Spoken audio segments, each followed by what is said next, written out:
جب پوچھا گیا حضور یہ قربانیاں کیا ہیں، فرمایا تمہارے باپ ابراہیم کی سنت ہے، اور فرمایا کہ ان کو خوش دلی سے اللہ کی راہ میں قربان کرو۔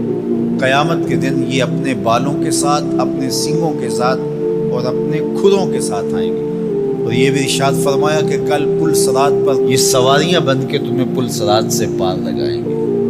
اور جب قربانی کے لیے کوئی شخص جانور خوش دلی کے ساتھ رضائے الہی کے حصول کے لیے ذبح کرتا ہے تو اس جانور کا خون زمین پر گرنے سے قبل یہ عمل قبول کر لیا جاتا ہے۔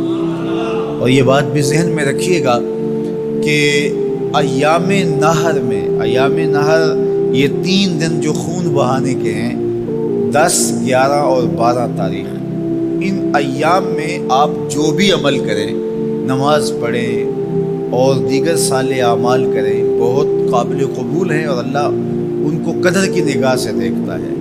لیکن ان ایام میں جو سب سے زیادہ اللہ کو محبوب عمل ہے وہ راہ خدا میں خون بہانا ہے، قربانی پیش کرنا ہے۔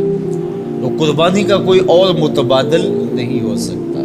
کچھ لوگ یہ فلسفہ ان دنوں کے اندر بیان کرتے ہیں کہ 20-50 ہزار کی قربانی کرنے کی بجائے اتنے اگر کسی غریب کو دے دیے جائیں تو اس کے 2-3 مہینے خیریت سے گزر جاتے ہیں، اور وہ گھر کے اندر جو ہے وہ ضرورت کی چیزیں ڈال لے تو گوشت تو 2-4 دن کے اندر کھایا پیا جاتا ہے، ختم ہو جاتا ہے۔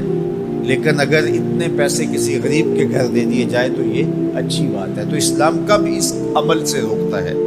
غریب کی مدد کیجیے، صرف عید کے دن ہی نہیں، مینڈے کی جگہ ہی نہیں، بلکہ اسلام تو راہ خدا میں جانور ذبح کر کے اسی جذبے کو بیدار کرنا چاہتا ہے کہ تمہیں گوشت کی ضرورت بھی نہیں تھی، پھر بھی تم نے ذبح کر دیا، تو جہاں ضرورت ہوگی اور تمہاری ہمسائیگی میں، تمہارے اطراف میں جب کوئی غریب ہوگا تو پھر تم اس کے لیے ذبح کیوں نہیں کرو گے؟ اس کے لیے تم قربانی کیوں نہیں کرو گے؟ اِثار کیوں نہیں کرو گے؟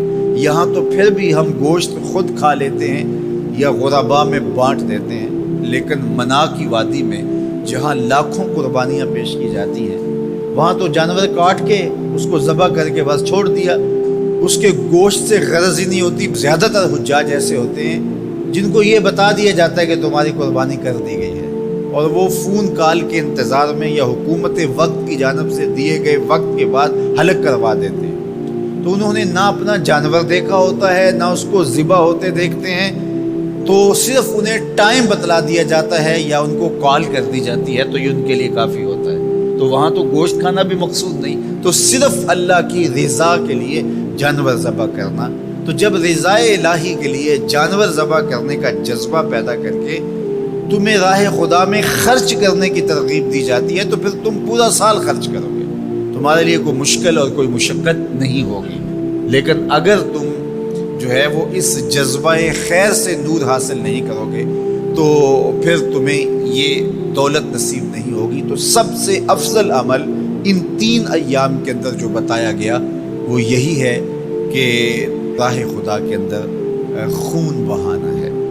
اللہ کے محبوب علیہ الصلوۃ والسلام کی خدمت میں جو ہے وہ مینڈے لائے گئے جو چتکبرے تھے، اور حضور علیہ الصلوۃ والسلام نے اپنے مبارک ہاتھ سے ان کو ذبح کیا۔